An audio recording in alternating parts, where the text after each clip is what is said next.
नमस्कार। आज की टॉपिक शुरू करने से पहले एक मोटिवेशनल स्पीच सुन लेते हैं। एक टंटू मंटू नाम के दो भाई होते हैं। मंटू क्या होता है, काफ़ी सफलता के लिए शॉर्टकट यूज़ करता है और जो टंटू होता है स्ट्रगल में विश्वास करता है। एक बार की बात है, जब मंटू बगीचे में बैठा होता है तो एक तितली के कोकून से मतलब अंडे से एक छोटा तितली बाहर निकलने का प्रयास करता है। शाम का वक्त होता है, मंटू देखता रहता है, उसको इंटरेस्ट लगता है कि वो कब निकले बाहर। अब वो घर चला जाता है, रात हो जाता है, तो सुबह जब आता है देखता है कि वो तितली बाहर निकल ही नहीं रहती अपनी कोकून से। अब क्या करता है, मंटू कैंची लेकर आता है और उसको निकालने का प्रयास करता है। तितली बाहर निकल जाती है मगर उड़ नहीं पाती। अब सोचता है कि ये क्यों ऐसा हो रहा है, क्योंकि उसको काफ़ी खुशी हो रही थी कि मैं बाहर निकाल दिया तितली को। मगर जब टंटू आता है, पूछता है कि भाई क्या हो गया मंटू, तो वो बताता है कि भाई ऐसा ऐसा मैंने किया। तो टंटू बोलता है तूने बहुत बुरा काम किया। तो मंटू वो गुस्सा आता है कि मैंने ऐसा अच्छा काम किया मगर तूने बुरा बोल दिया। फिर होता यह है कि टंटू बताता है कि जब वो कोकून या अंडे से तितली बाहर निकलने का प्रयास करती, स्ट्रगल करती है, तब स्ट्रगल करने के बाद ही वह अच्छे से उड़ पाती है। उसके पंख काफ़ी मजबूत होते हैं और अपने आसपास के वातावरण के हिसाब वो अनुकूल हो पाता है। मगर मंटू ने क्या किया, यहाँ पर उसका कैंची चला दिया। फिर ये बात मंटू को समझ में आती है। मंटू सोचता है कि वाकई मैंने काफ़ी बुरा किया। अपने लाइफ के साथ भी वो बुरा करता आया है, क्योंकि शॉर्टकट हमेशा यूज़ करता है सफलता के लिए। इस कहानी से हम यही सीखते हैं कि भाई मंटू की तरह शॉर्टकट यूज़ ना करें, हमें स्ट्रगल करें। जिस प्रकार से एक तितली या स्ट्रगल करके अपने वातावरण के अनुकूल हो पाती है, उसी प्रकार से हमें इस भाग दौड़ भरी ज़िंदगी में स्ट्रगल को एक्सेप्ट करना पड़ेगा और स्ट्रगल को झेलते हुए, स्ट्रगल को पार करते हुए हमें अपनी सफलता को रचना होगा। इस कारण किसी प्रकार की भी अगर परेशानियां आती हैं, उससे हमें बिल्कुल भी घबराना नहीं है और सफलता रूपी सीढ़ी की ओर आगे बढ़ना है। उसमें असफलता या बहुत सारे ब्रेकर आएंगे, मतलब संघर्ष मिलेगा, उसको पार करना है। तो ठीक है, आज का टॉपिक शुरू करते हैं। आज का जो टॉपिक है, उस टॉपिक में नया यूनिट है 12वीं भूगोल खंड बा के अंतर्गत हम बात करें यूनिट सेकेंड की बात कर लें तो प्रवास क्या होता है, मतलब माइग्रेशन क्या है, प्रवास प्रकार कारण और परिणाम, इसको हम देखने का प्रयास करते हैं। प्रवास होता क्या है उसके बारे में हम यहाँ पर अर्थ समझने का प्रयास करते हैं। सबसे पहले देखेंगे कि प्रवास का कॉन्सेप्ट समझने का प्रयास करेंगे, प्रवास के बारे में जानने का प्रयास करेंगे कि प्रवास का अर्थ क्या होता है। मैंने यहाँ पर एक व्यक्ति का नमूना बना दिया है और वहाँ पर मैंने एक दर्शा दिया है परिकल्पना, मतलब इसके कॉन्सेप्ट को बताने का प्रयास किया प्रवास का, कि जनसंख्या के एक स्थान से दूसरे स्थान बसने की प्रवृत्ति को प्रवास कहते हैं। मतलब जनसंख्या के एक स्थान से दूसरे स्थान बसने की प्रवृत्ति को प्रवास कहते हैं। दूसरा देखते हैं दूरी तय करते हुए आवास स्थान में परिवर्तन, मतलब जो दूरी तय करते हैं तो आवास स्थान में परिवर्तन संभव है, मतलब अनिवार्य है कि हम जब दूरी तय करें या एक स्थान से दूसरे स्थान जाएं तो आवास या घर परिवर्तन होना अनिवार्य है। जीव की स्वाभाविक प्रवृत्ति है, जीव की स्वाभाविक प्रवृत्ति, चाहे मनुष्य हो चाहे अन्य जीव की बात करें तो स्वाभाविक प्रवृत्ति है प्रवास, एक स्थान से दूसरे स्थान जाना। हम बात कर लें कि प्रवास दो प्रकार का होता है, स्थायी प्रवास व अस्थायी प्रवास होता है। हम देखें कि अस्थायी प्रवास वार्षिक व दैनिक होती है, मतलब अस्थायी जो प्रवास होता है वह दैनिक हो सकता है, दिन में एक बार प्रवास हो गया, सुबह गया शाम को वापस आ गया। मौसमी हो सकता है कि भाई ठंडी के दिनों में हम पर्वतीय क्षेत्र से नीचे उतर गए और गर्मी के दिनों के बाद क्या होता है, हम घाटी क्षेत्र से पर्वतीय क्षेत्र में चले गए। और ये वार्षिक भी होता है, वर्ष में भी होता है। देखते हैं मानव समूह व्यक्ति के भौगोलिक स्थान में परिवर्तन, मतलब जो मानव का जो समूह है या किसी व्यक्ति की भौगोलिक स्थान में परिवर्तन को ही प्रवास कहते हैं। तो प्रवास के बारे में हमने यहाँ पर जाना कि किसी व्यक्ति या समूह का एक स्थान से दूसरे स्थान जाना प्रवास कहलाता है। प्रवास मौसमी भी हो सकता है, वार्षिक भी हो सकता है, दैनिक भी हो सकता है, यह जीव की स्वाभाविक प्रक्रिया है प्रवास। तो यहाँ पर हम कॉन्सेप्ट समझ में आ गए प्रवास। तो ये प्रवास का जो कॉन्सेप्ट है इसको हम अर्थ बनाएंगे। तो यहाँ पर हम परिभाषा देख लेते हैं, प्रवास से संबंधित परिभाषा की बात करें, डेविड हीर, नाम भी अच्छा है हीर रांझा की तरह। चलिए डेविड हीर, तो ये काफ़ी अच्छा लगा मुझे इनका जो परिभाषा है, तो इसको याद रखिएगा।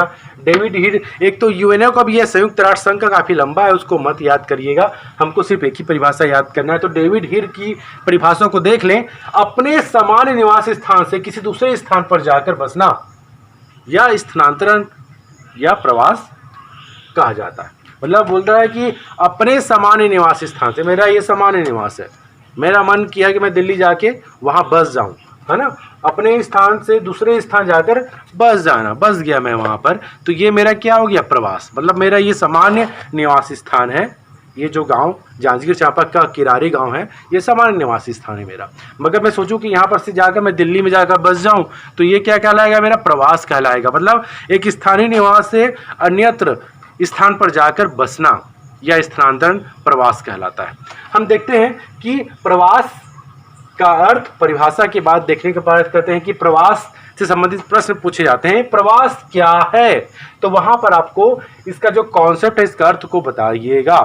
प्रवास को परिभाषित करें, प्रश्न पूछा जाता है तो परिभाषित करना 2 नंबर का प्रश्न है, तो डेविड हिल की परिभाषा को वहां पर आप चिपका सकते हैं, दे सकते हैं। चलिए हम बात करें भारत में प्रवास कैसे हुआ, मतलब भारत में जो प्रवास का प्रसार कैसे हुआ, इस संदर्भ में जानने का प्रयास करेंगे। कि मैंने यहाँ पर विश्व का नक्शा बनाया है कि भारत के अधिकांश जो आसपास के पड़ोसी देश हैं या भारत के दूरस्थ जो महाद्वीपीय देश हैं, वहाँ तक भारत से प्रवास हुआ है। हम देखते हैं, हम 3 प्रसार को बता देते हैं। यहाँ पर 3 तरंग की बात कर लेते हैं। पहली तरंग, मतलब तरंग की बात करें तो प्रसार की बात कर लेते हैं। तो पहली तरंग या प्रसार मतलब एक ही हो गया। तो पहली तरंग, दूसरी तरंग, तीसरी तरंग। तो यहाँ पर देखते हैं हम लोग कि पहली तरंग या प्रसार में हम देखते हैं कि पहला ब्रिटिश काल में मजदूरों का प्रवास जो अमानवीय परिस्थितियों में रखा गया था। मतलब जो पहला तरंग जो है ब्रिटिश, तो यहाँ पर मजदूरों का प्रवास हुआ। मतलब जो ब्रिटिश काल में अब उत्तर प्रदेश और बिहार के जो क्षेत्र हैं, उस क्षेत्र के मजदूरों को दास बनाकर आसपास के उपनिवेश क्षेत्रों में क्या कर दिया, उनको प्रवासित कर दिया, स्थानांतरित कर दिया। और ये कैसा था, अमानवीकृत था। मतलब अमानवीय रूप से उन पर अत्याचार भी किए। और ये जो था भारतीय उत्प्रवास अधिनियम के तहत किया गया था, जिसको हम बोलते हैं गिरमिट एक्ट। गिरमिट, ऐसा लगता है गिरगिट एक्ट की तरह लग रहा है ना। चलिए गिरमिट एक्ट की बात कर लें। तो गिरमिट एक्ट में भारतीय उत्प्रवास अधिनियम की बात कर लेते हैं। तो ये जो क्षेत्र था पहली तरंग के प्रसार के अंतर्गत कौन कौन से क्षेत्र थे, तो यहाँ पर सिंपल है, जो भारत देश के आसपास के जो समुद्री द्वीप थे वहाँ पर प्रवास हुआ मजदूरों का। देख सकते हैं मॉरिशस, टोबैको जो आता है, बहुत सारे जो छोटे छोटे देश हैं वो आ जाए, फिर फिजी आ गया, दक्षिण अफ्रीका आ गया, दमन और दीव और मोजाम्बिक। इन क्षेत्रों में जो भारतीय मजदूरों को लेकर ब्रिटिश सरकार ने उनका दास की तरह शोषण किया। अब दूसरी तरंग की बात करें, तो प्रसार की बात कर लेते हैं। तो ये आता है व्यवसायी, शिल्पकार, फैक्ट्री मजदूर, जो कारखाने में जो कर्मचारी थे उनका प्रवास हुआ। मतलब ये स्वैच्छिक रूप से उनकी इच्छा के अनुरूप ये प्रवासित हुए। क्यों? क्योंकि आर्थिक हित को चाहते थे। मतलब वो अपना आर्थिक विकास करना चाहते थे। तो इसलिए ये आर्थिक अवसर की तलाश करने के लिए ये कहाँ गए, थाईलैंड, मलेशिया, सिंगापुर, ब्रुनई, इन क्षेत्रों में प्रवास किए। हम देखते हैं तीसरी तरंग प्रसार की बात कर लें। तो तीसरी तरंग प्रसार की बात कर लें तो ये 1960 की बात कर लेते हैं। 1960 में डॉक्टरों का प्रवास होता है और ज़्यादातर इंजीनियरों का प्रवास होता है। और हम 1980 की बात करें तो ट्रेड की बात करें, सॉफ्टवेयर इंजीनियर जो थे, इसके अलावा वित्तीय विशेषज्ञ थे, इसके अलावा बहुत सारे जो क्षेत्र थे जो अभी ट्रेंड चल रहा है, वहाँ के जो व्यावसायिक कुशलता वाले, मतलब विशेष प्रकार के कौशल वाले व्यक्ति का पलायन हुआ। तो ये देख लेते हैं कि उच्च शिक्षा प्राप्त कुशल व्यक्तियों का प्रवास होता है इस तीसरी तरंग में। और ये जो है तो 3 तरंग की,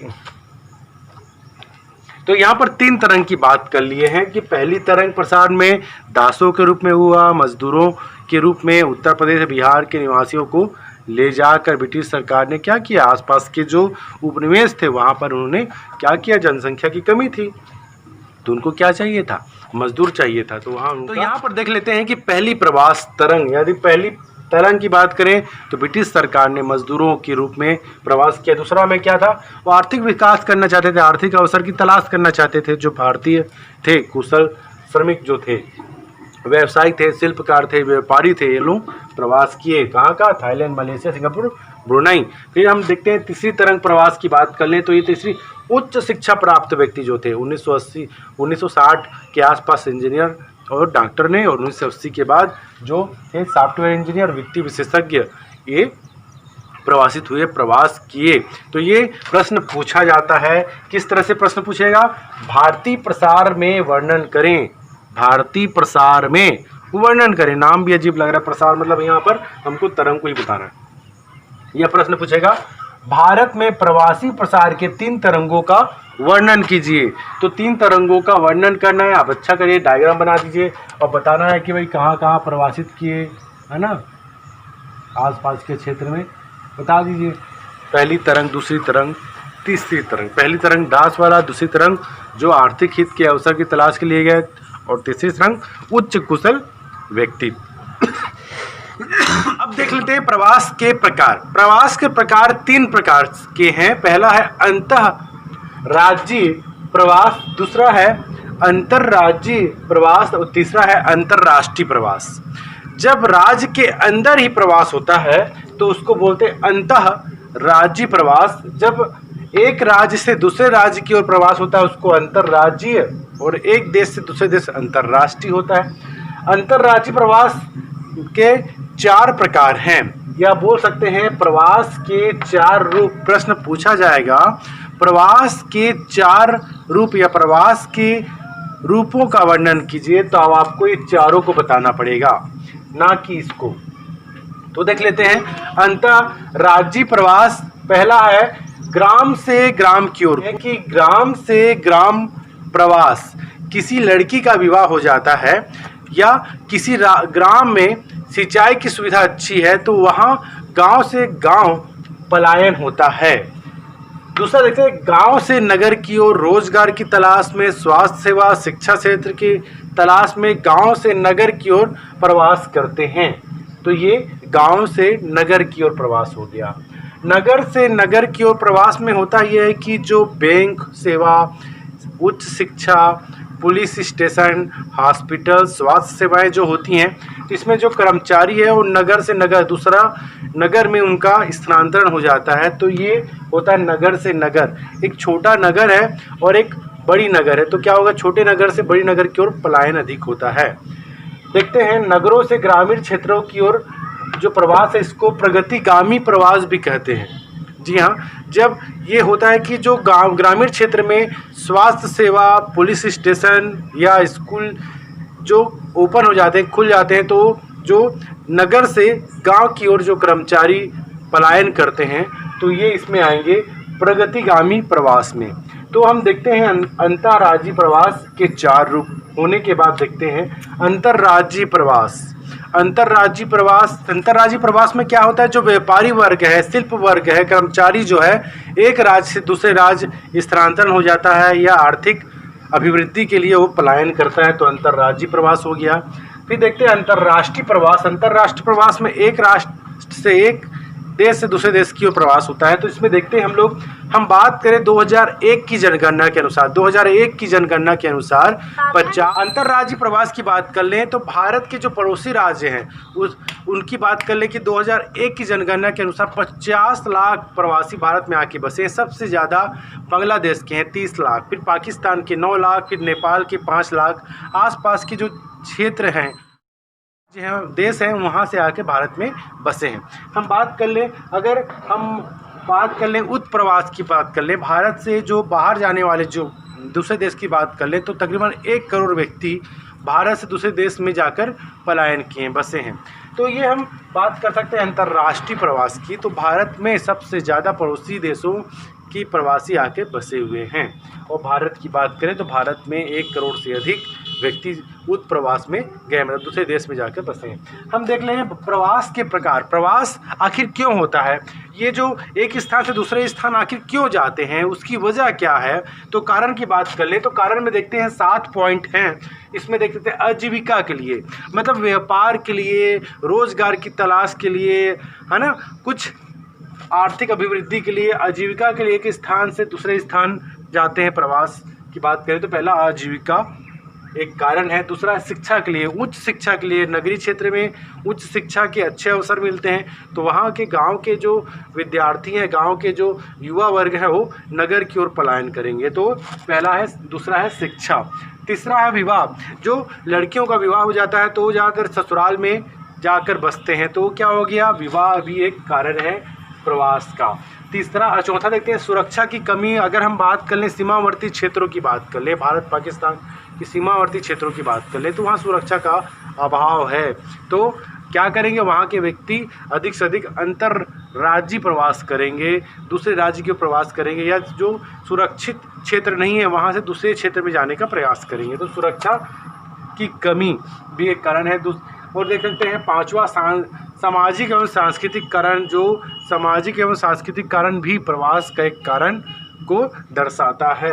हम बात कर ले भौतिक व आर्थिक कारण। भौतिक कारक की बात करें, भौतिक कारक की बात करें, कहीं भूकंप आ गया, ज्वालामुखी आ गया, बाढ़ आ गया, या हिमवृष्टि हो गई, अतिवृष्टि हो गई, सूखा पड़ गया, तो वहाँ से दूसरे क्षेत्र में प्रवास हो जाता है। आर्थिक क्षेत्र की बात करें, आर्थिक कारण भी होता है। आर्थिक दृष्टि से कोई क्षेत्र काफ़ी अधिक सक्षम है, मतलब पता है वहाँ पर कोई खनिज संपन्नता अधिक है, वहाँ कारखाने हैं, वहाँ फैक्ट्रियाँ हैं, वहाँ बहुत सारे बैंकिंग सुविधा है, तो आर्थिक दृष्टि से व्यक्ति भी प्रवास करेगा। तो ये 7 पॉइंट है। पहला आजीविका, शिक्षा, विवाह, सुरक्षा की कमी, सामाजिक सांस्कृतिक कारण, भौतिक कारण व आर्थिक कारण। तो ये प्रवास के प्रकार हो गए। हम देखते हैं प्रवास के घटक। अगला पॉइंट आता है प्रवास के घटक कौन कौन से होते हैं।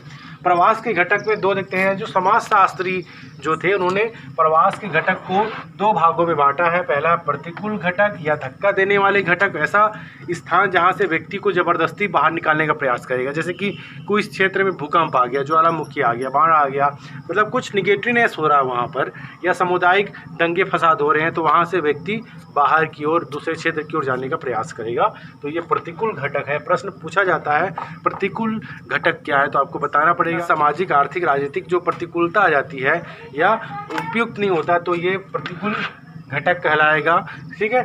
दूसरा देखते हैं अनुकूल घटक, आकर्षक घटक, जो आर्थिक अभिवृद्धि के लिए या स्वास्थ्य सेवा, शिक्षा के लिए किसी दूसरे क्षेत्र में, दूसरे नगर में जाने के लिए प्रयासरत रहते हैं, तो ये आता है अनुकूल घटक या आकर्षक घटक। तो ये समाजशास्त्रियों के अनुसार 2 घटक हैं। प्रतिकूल घटक जिसमें हमने देखा कि निगेटिवनेस दिख रहा है हमको, भूकंप आ गया, बाढ़ आ गया, अतिवृष्टि आ गया, सामाजिक दंगे फसाद हो गया, तो ये हो गया प्रतिकूल घटक। अनुकूल घटक में हो गया कि किसी क्षेत्र में, किसी नगर में अगर शिक्षा की अभिवृद्धि होती है, स्वास्थ्य सेवा उन्नत होता है, तो वहाँ व्यक्ति पलायन करता है। तो ये प्रतिकूल, अनुकूल 2 घटक है प्रवास के घटक। हम देख सकते हैं प्रवास के प्रकार 7 पॉइंट हमने देखा, इसको आपको याद रखना है। हमने प्रवास के प्रकार को देखा। स्थानीय परिवर्तन की दृष्टि से प्रवास 3 प्रकार के होते हैं। पहला अंतर्राज्यीय, अंतर्राष्ट्रीय प्रवास। तो आपको याद रखना है अंतर्राज्यीय, अंतर्राष्ट्रीय प्रवास। इस प्रकार से प्रवास के प्रकारों को आज हमने देखा और प्रवास के कौन कौन से कारण होते हैं इसके बारे में आज हमने जाना। अगला जो पार्ट आएगा, पार्ट 2, जिसमें प्रवास से संबंधित जो चैप्टर है पूरी तरह से क्लोज हो जाएगा, ख़त्म हो जाएगा। तो बिल्कुल उस वीडियो को ज़रूर देखिएगा। धन्यवाद।